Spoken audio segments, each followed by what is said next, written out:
Now we'll take a paintbrush, since it's going to be an oil painting.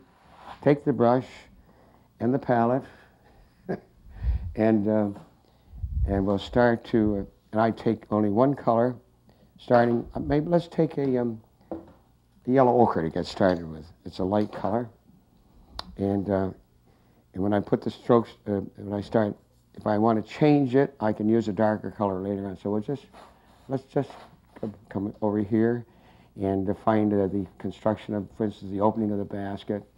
I'm pretty much led to do this by seeing what has taken place with the charcoal. So that's pretty much my. All right, now this is going to come way over here. This bottle will be somewhere in this area, and abstractly get the feeling of the ideas of it. Now this is the child. This is the child. If you're looking at it, well, that doesn't look anything like the subject matter. Neither does the little child look what it's going to look like when it's 35 or 45 or 55. You have to learn to start with the beginning, and the beginning is just composition. Composition. We just showed it to you. The next stage is what I'm into now, called construction. This is construction, gestural lines, construction.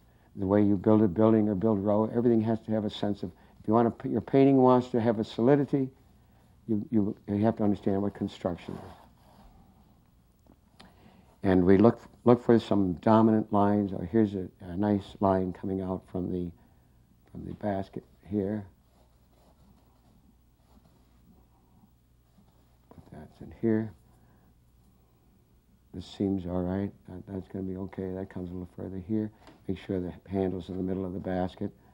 This will be, and I'm just trying to get the outline of that.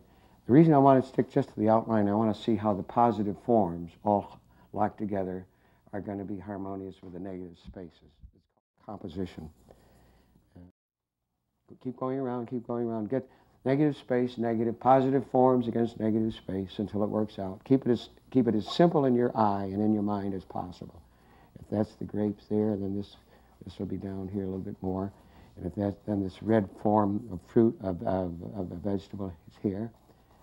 Where does that come in relationship? So keep looking in relationship to other things. That's going to end here because of the corner of the basket here.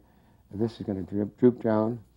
This will go right out here, back in, and then back down here. Just keep looking how the things will work.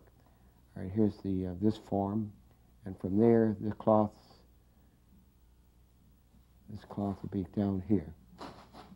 That comes right in here. We'll eliminate that one.